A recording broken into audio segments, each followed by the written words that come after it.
Hi, I'm Erica Brandt of AgCareers.com, and today I'd like to talk with you about internship programs, and more specifically, if you need an internship program. When you were young, did your parents ever tell you if you aren't going to do it right, don't do it at all? Well, that principle couldn't apply more than when you are considering to start an internship program at your organization. We'll talk more about how to do it right in a minute, but first, let's discuss why it is critical to have a good program.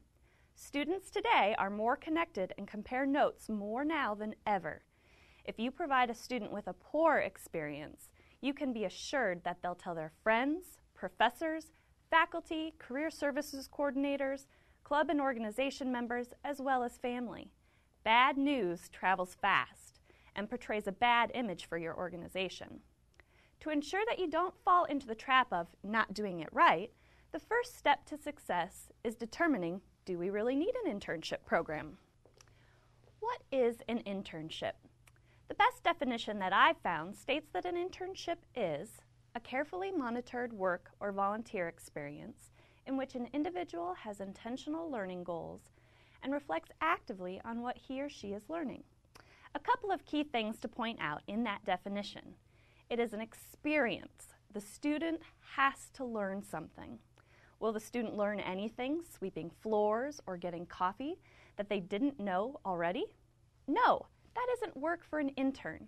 The key is to provide meaningful work or intentional learning.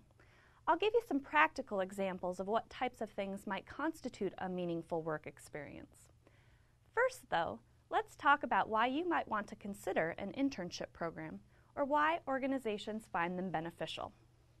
There are a number of benefits companies can reap by implementing an internship program. As you'll see here, there are a number of self-explanatory examples. It provides a source of inexpensive, skilled labor. Young people of today have a lot of fresh ideas and new perspectives that they are eager to share. An internship program gives you a reason to invest in on-campus branding and gain a presence on campus that in turn leads to a pipeline of future talent. Internship programs are a proven, cost-effective recruitment method. They are adaptable, meaning they can be changed from year to year, student to student, or supervisor to supervisor in order to meet your needs or goals. One other benefit is that interns allow you to leverage your current employees by taking on some of their smaller tasks as well as getting to some of those temp projects that they currently aren't getting to. For example, maybe you've wanted to conduct a customer opinion survey or analyze a new inventory control system. These are great projects for interns. Interns can also take on sales territories. Think about some of those smaller clients that could add to your bottom line but aren't being called on because the sales manager's focus has been on and should be on the customers that are bringing in more revenue. These are all great ideas for meaningful projects that also benefit the company. If those aren't enough to convince you that there is value in implementing an internship program, research studies further back up the benefits that can be gained by companies with an effective program. A direct impact to the bottom line. Over 50% of employers report that they convert interns into full-time hires. In the next section, 8 critical internship do's and don'ts, we'll talk about some important factors to make this conversion happen for your program. This same study showed that new full-time hires that have had internship experience, even at another organization, have a higher 5-year retention rate, which makes sense because those that experience the true work world have a chance to really feel out what they are interested in. Again, internship programs are cost-effective. In a recent survey conducted by AgCareers.com, we found that interns within the agribusiness industry are paid on average between $12 and $15 an hour.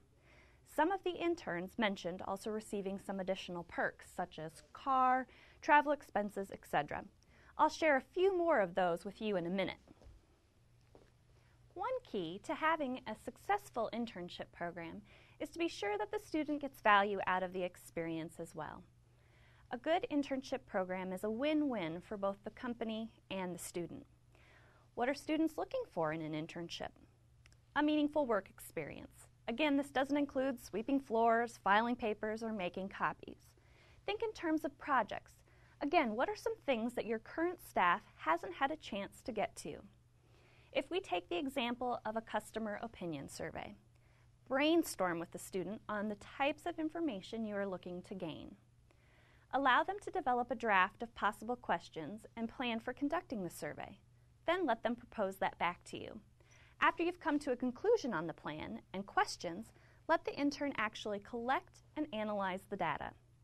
To make the project even more meaningful, give the intern the opportunity to present the findings to managers within the business or other key people.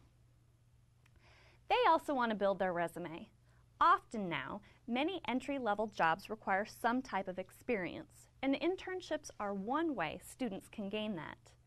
Another benefit is networking. This generation, more so than others, seems to be less quick to make a decision on what they want to do, and having the opportunity to network with colleagues at an industry event really helps to open up perspectives and give students a true sense of some of those great jobs that we have in our industry. Of course, they want to earn a little money, but at $12 to $15 an hour, it is still a great, reasonable source of talent.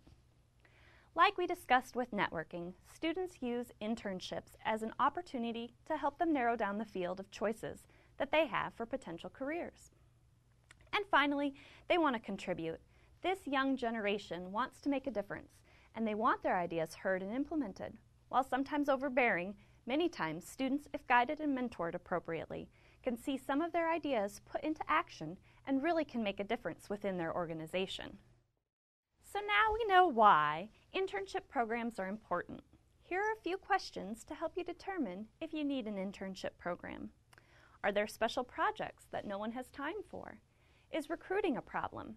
Do we have the resources to pull off an effective program? Do we have the staff to act as mentors? Can we provide a good experience? If you can answer these questions and all lead to having an intern, you can move on to the planning process. If you are not sure on one or two of the questions, you may want to hold off or consult with an outside service provider such as AgCareers.com. For example, if you aren't sure that you have staff that would be willing to mentor an intern, that's kind of a critical element for a successful program. Until you have those types of human resources available, you're better off not doing an internship program at all. What will you offer? Consider this. What will you offer interns beyond pay? Keep in mind, according to the study by AgCareers.com, interns on average are being paid between $12 and $15 an hour. In that same study, AgCareers.com asked the pool of interns being surveyed what other perks or benefits the organization offered to them. As you can see, most covered travel expenses to get to and from school to their job location. That was followed by a car or truck, higher than what we might see in other industries due to the nature of our jobs, and then company cell phones. Some additional perks were vacation days, housing assistance, and travel money.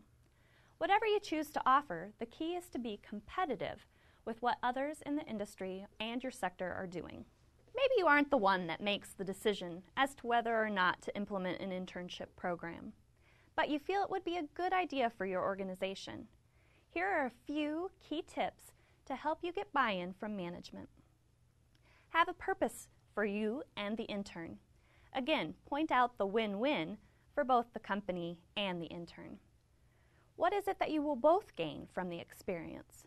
Tie benefits for the organization to the bottom line as often as possible. Another suggestion is to develop a plan to share with key players. Do the legwork and talk to those that might be involved in the program for input. Most managers are receptive to ideas that have plans in place and can follow the program through to the outcome. Components to include are who will be involved, reasons for importance, and how the program will be evaluated. Also, start small. For the first year, maybe have just 1 or 2 interns, and then grow the program based on success. One thing that we have found is that interns like camaraderie. So if you can get at least 2, that gives them someone to talk to, and that is going through the same experiences as they are. Another idea is to forecast. Encourage leaders to forecast hiring numbers early and hire interns so you can reach talent early in the recruiting cycle. The first step to a successful internship program is determining if you really need one and can develop an effective program. Hopefully this session has given you the tools needed to begin to analyze your need for an internship program within your organization. If you decide to proceed with an internship program, be sure to check out the session entitled 8 Critical Internship Do's and Don'ts for some keys to help you plan and ensure success in your program.